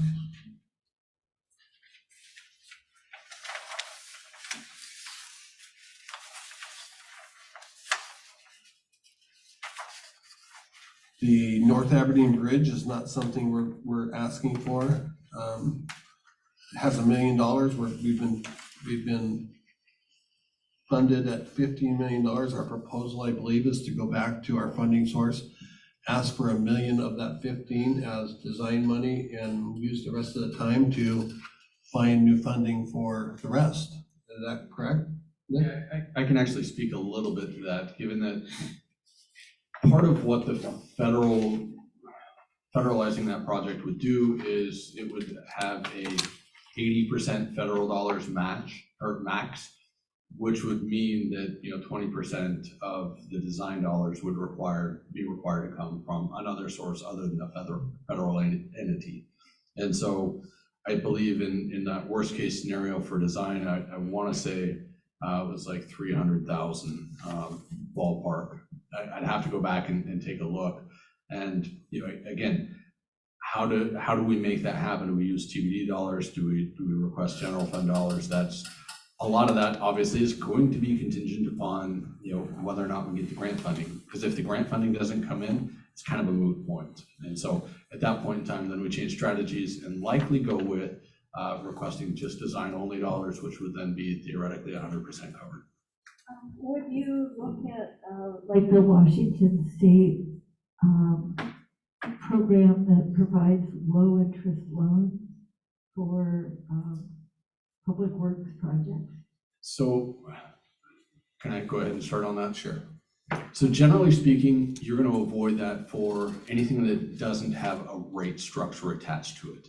You want to avoid low interest loans for transportation projects because you don't have a rate structure attached to that. That's a different line of business, right? And so in most cases, that's a wise idea to avoid any loan-based programs for transportation projects. So does that answer that question? So I guess the second part of that question is much of the sewer work is actually being done with those low interest loans. Right, okay, thank you. We actually used that low interest loan to fix Bosich Boulevard, which is a transportation project. And we did that because we didn't get a FEMA declaration. We didn't have money in our reserve accounts. We didn't come to council and ask for general fund money. So like Nick said, it's not something we want. Now for the next 20 years, we have a payment to general fund through the street department. You don't want too many of those following you around when you don't have rates and revenue to back it up. We do that all the time in water and sewer. We will borrow money, pay a 1% or 2%, whatever it is, and then pay it back with rates so that we can do our infrastructure improvements. A lot of times that are based on mandates and compliance issues when they need to be done. So, and I think you were on the council. We did a rate study and a rate increase, I believe it was in 19. And so that was tied to our CIP. We had a capital improvement projects for public works already for our utility. And so everything in water and sewer has been programmed, right? We know, we program those in, we know what has to be done, and we planned accordingly. We never planned for 8% inflation. We planned for 3% inflation. So yes, some of those might have to be delayed a year for the rates to catch up to pay them off. And they're obviously, if we plan for a certain amount at 3% and it's 8% every year for the next 4 years, there's going to be a shortfall at the end that we couldn't have accommodated. And I have one more question. I know this is just so small potatoes, but I look at the 40,000 that's earmarked for installing a fence around the parking at City Hall. And I know that when council approved it, we were concerned about damage to vehicles and theft from vehicles. And I honestly haven't heard that that's been a real problem since that discussion and the vote to approve the 40,000. And in my mind, I would much rather see that 40 grand go towards sidewalk repair in the downtown area. Is that a decision that council can make as we're looking at these priorities, and would you agree that? Well, I wouldn't agree. You wouldn't? I think it's important to get a fence around our parking lot. We're on borrowed time at this point, I believe. The plan, we're still planning on doing it this year, correct? That's the target. Whether or not it'll be paid for in this year. There's still an excessive amount of catalytic converters being cut off cars. And if somebody shows up in our lot and cuts off the catalytic converters of our city fleet, your 40,000 is gone in a night. What sidewalks downtown are you talking about?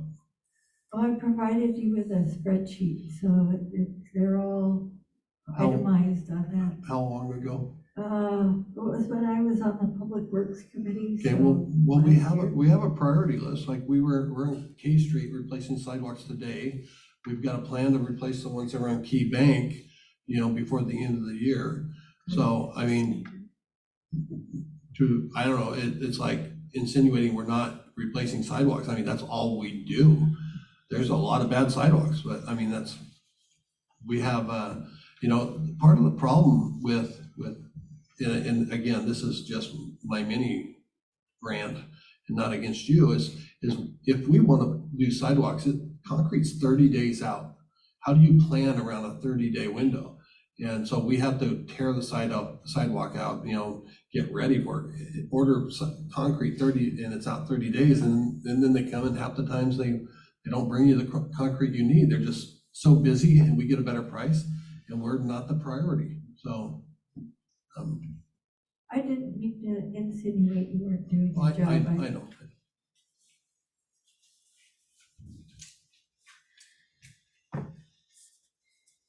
Anybody else? Stan looks like he has a question.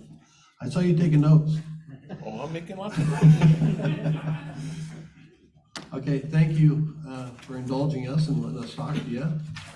We appreciate the support that the council's always given us.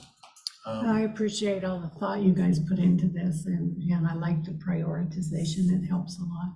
Thank you for that. We started, we were gonna prioritize 1 to the end, and we like, wow, how do we do that? So when we proposed it to Patricia, she's like, I think there was a little bit of, how are you gonna make that fly? But we appreciate her I working find it with us helpful. and yeah. It's a little more standard. All right, who's up next?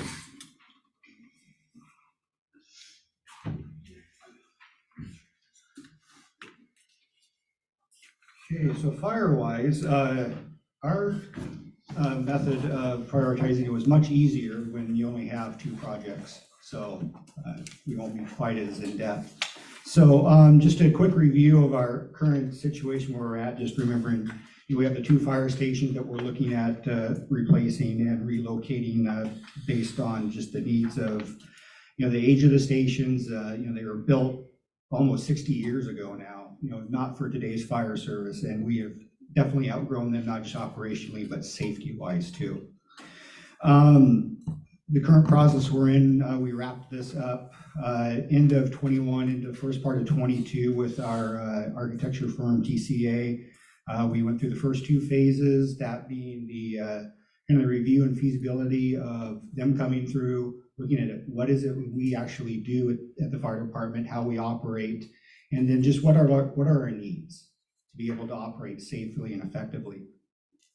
And then also into the planning process of actually coming up with some really good plans of what these new facilities could look like, taking into account, again, what it is we do, how we operate, how we can do that more efficiently, and even safer for the firefighters doing that job. Through that process, we came up with a couple price points on the construction of those 2 stations. Those headquarters station being at $31,579,000, and then $13 million for your headquarters.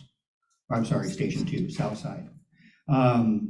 Size-wise, just to give you an idea of difference in sizes, for headquarters, we're looking at roughly 27,000 square feet of a new building there, and South Side being at just over 10,000 square feet. Again, building those for not just today, but for the future, for growth. One of the problems we are having with our current facilities is we're busting facilities.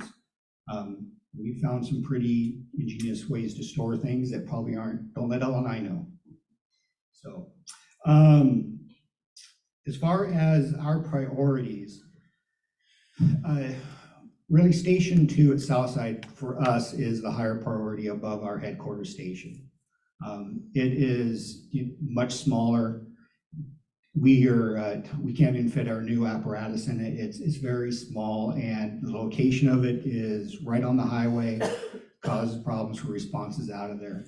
So Station 2 being our highest priority, followed by headquarters. But with that being said, even though that is the case, we're in the situation where we don't have the land yet for them, and we've kind of been throwing out some ideas, but it's going to take some land acquisition. So with that being said, if we happen to get lucky and get land for our headquarters station first, then we can move on that one rather than just hold the land and wait. So we are flexible there, but if we had our way and we had land for both of them at the same day, we would pick our Southside station. As far as funding, we're a little behind the 8 ball on that. Part of that is just, the fire service, building fire stations is a once in a career, if that, endeavor. We don't live with the constant being able to plan ahead, looking for grants and such like that. So I've done some basic research, just starting up recently, of looking what's out there grant-wise. So I've got a couple things I'm looking at there. I'm not sure what's going to pan out there. We have had that discussion about our bonding capacity. What can we do there? And we've also had a little bit of talk, a little bit just about EMS funds. We might be able to utilize some funds out of that for fire stations, because it's not just a fire station, it's also an EMS station. So there might be some avenues there for us to look to be able to soften the blow to the general fund, for that reason there. So you got a question? Is this on? Is there a switch for me to turn this on, or does somebody else control this or something? Somebody else does. Okay, so is the city looking only to buy sites for police and or fire, or are they considering ground leasing a site maybe? It's my impression we're looking at just right out purchase. Have you considered the ground lease option? No, I have not, no. I don't think we've even thought of that in our real estate talks we've had. It's been pretty much just all just purchase that city owned. Thank you. Yeah. And just to kind of mirror what Stacy was talking about, costs, they did recommend to us too that any extension going into the future, figure about an 8% or so increase in those costs. So, we've got that same thing we're looking at there. One thing I do want to kind of add a little bit, and this comes up from time to time, is just the concept of the RFA. And with CAUSE involved in the idea of, well, can we move into CAUSE if that happens? And while that sounds great, and if it could work, definitely something to really look at. But I'm looking at this in two ways. Is I can't say yes to the CAUSE thing, not knowing what's going to happen with their RFA. It may or may not happen. So I'm just wanting to plan ahead as we are just Aberdeen until we know for sure what that looks like. And also just the location of that station is not optimal.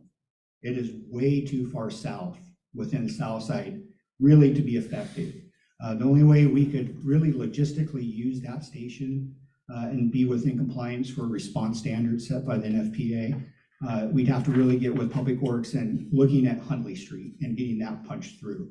That would help immensely, and that would be a game changer for us.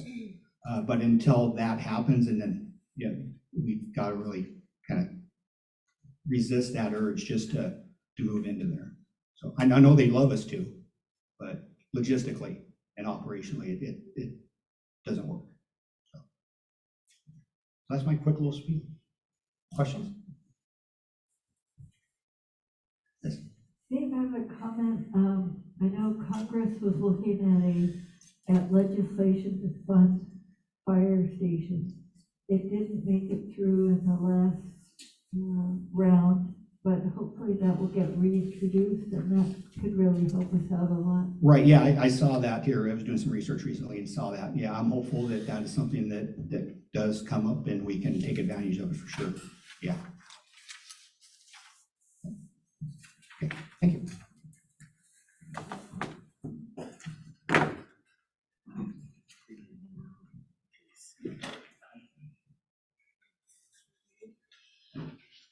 Good evening, everybody.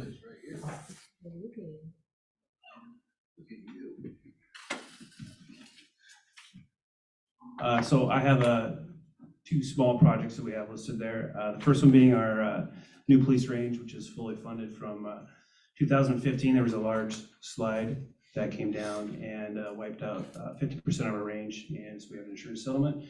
And we've been waiting 7 years to get environmental studies and everything done. So we basically are going to be ready to go here at the end of the month. And our Public Works Department's going to be our contractor. So they'll be able to get this started for us and start moving some dirt here very soon.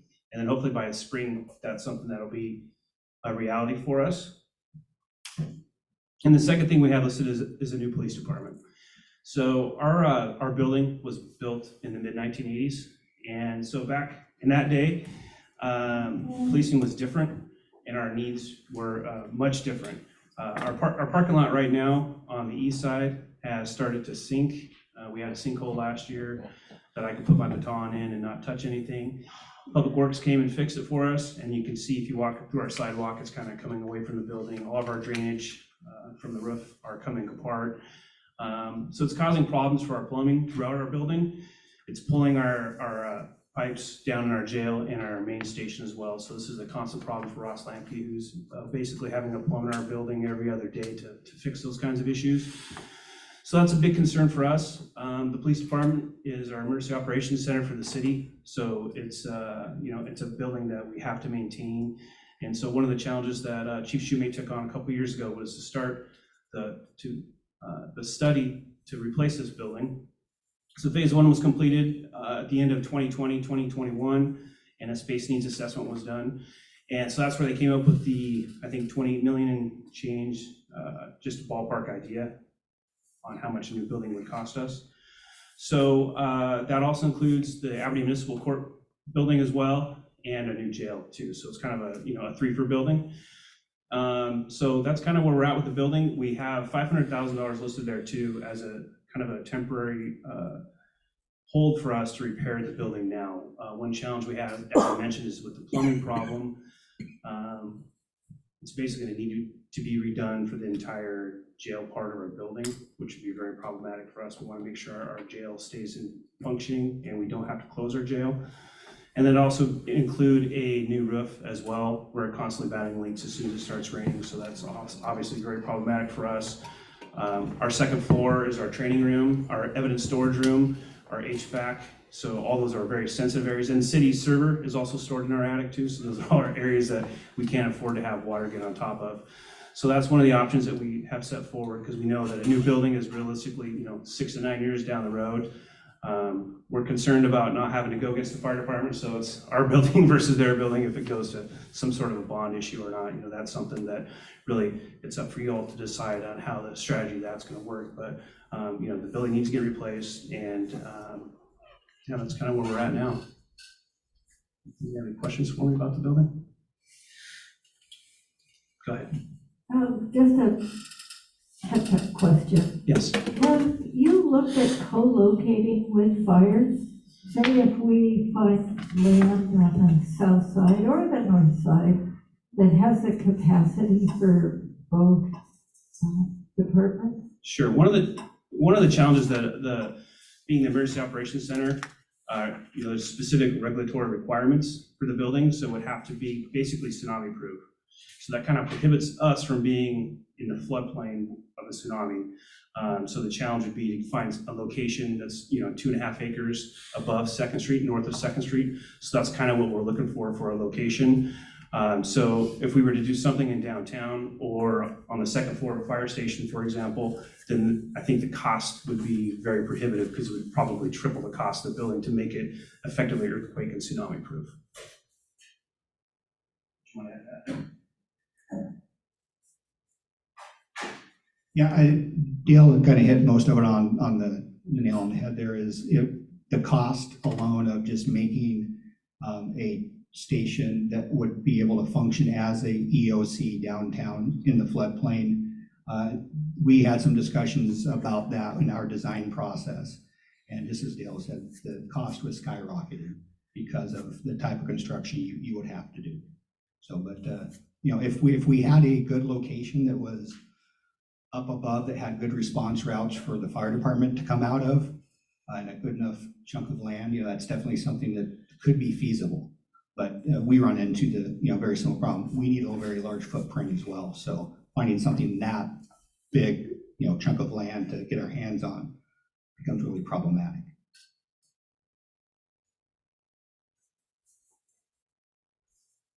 Anyone else?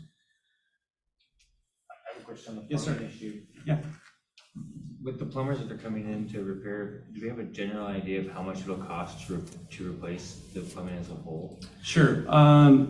So what we have to do is, first we have to install basically a small chopper pump on each one of our toilets that we have going to our jail. One of our issues, as you can imagine, are inmates stuffing things down the toilet. We can't just put, I know it sounds simple to just put a grate over the toilet so they can't put things in the toilet, but as you can imagine, that would block other things that need to be flushed down the toilet. So, those range from like $7,000 to $10,000 a toilet. So when you have 15 toilets, that's just for the pump itself. So when you talk about the chopper pump, so when you start talking about having to replumb the whole jail, that's when it gets really, really expensive. Yeah.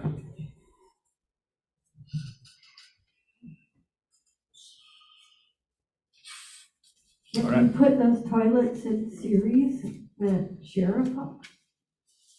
Well, part of the problem we have now is that it was designed for a different use. We get a lot more heavy use than it was initially intended for. So we have just constant plugging problems that need to be repaired, and then the pipes are bursting, and so it's very problematic to do that. I mean, the entire plumbing system needs to be replaced in the jail.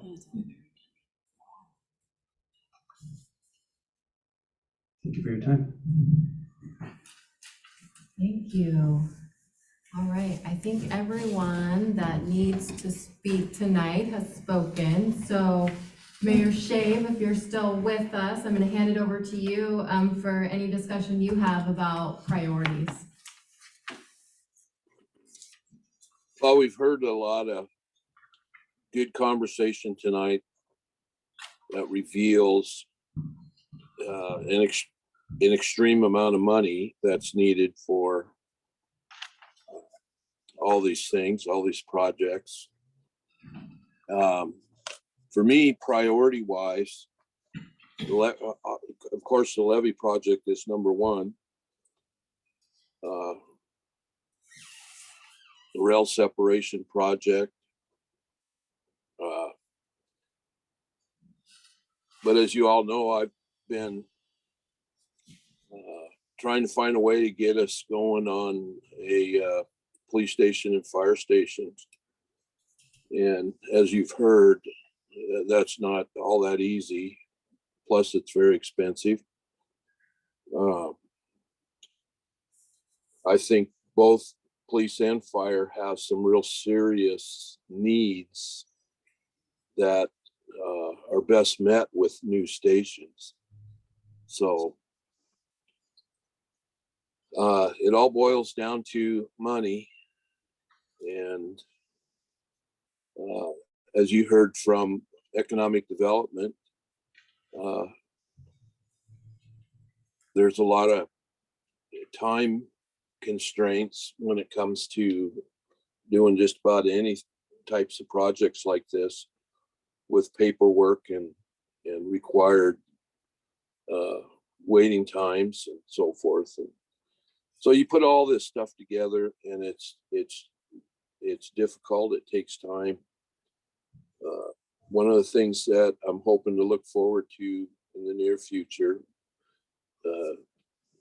which will be on the agenda this coming meeting, is our city administrator. And I'm hoping that the city administrator will bring some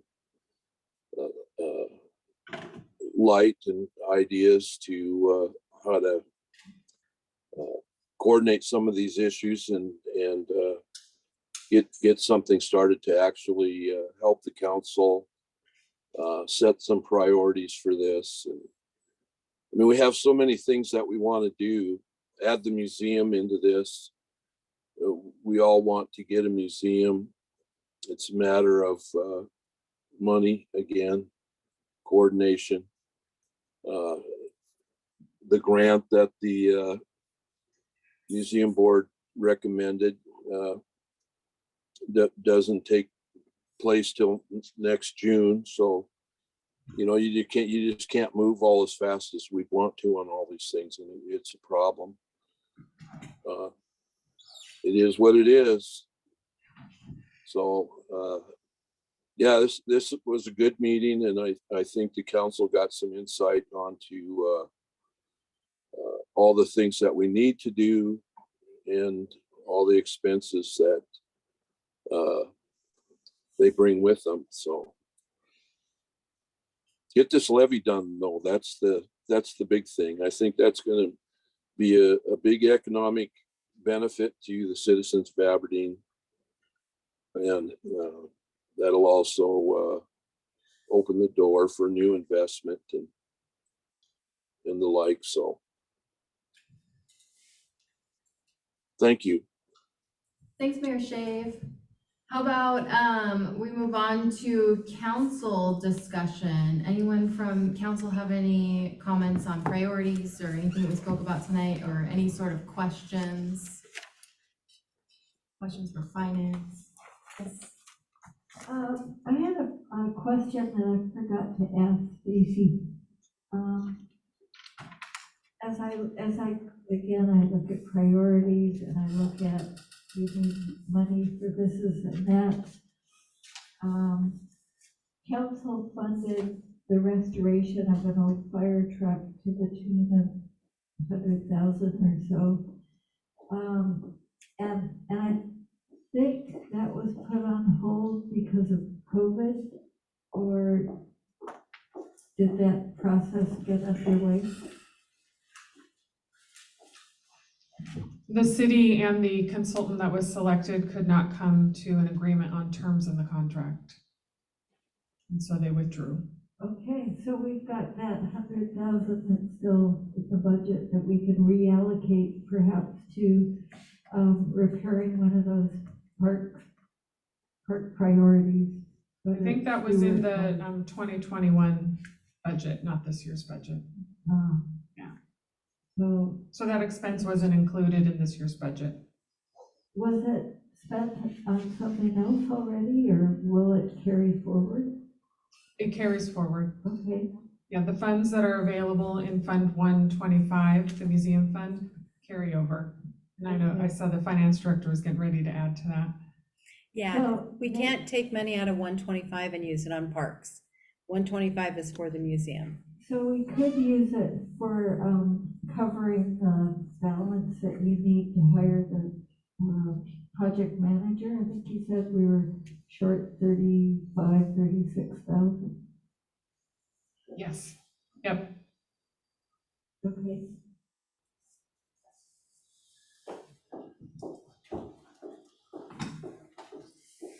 Other questions from council members about capital facilities? All right, well, I want to express my appreciation to everyone for putting together this document for how. I'm sorry. Go ahead. Okay, I was just wanting to make sure nobody else had anything.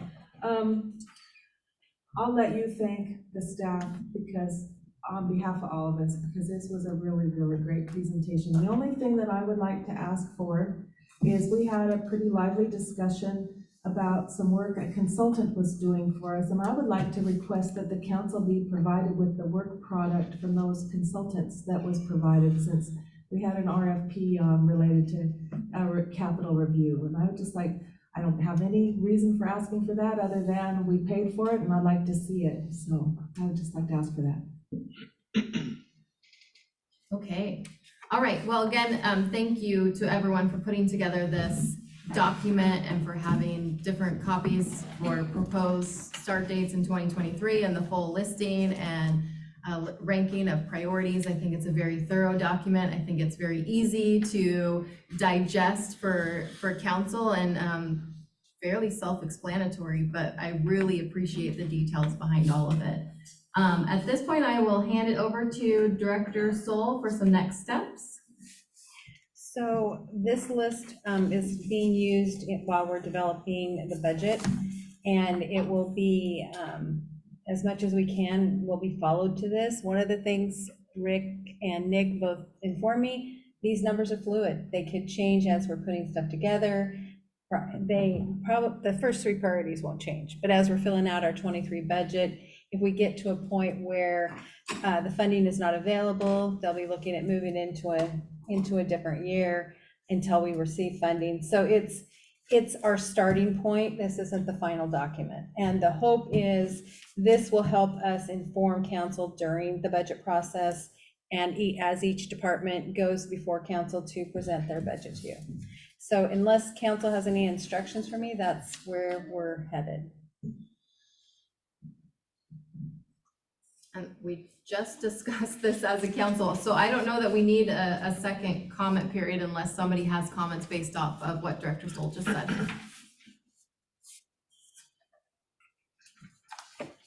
You'll have to holler if you have something, because I can't see everyone.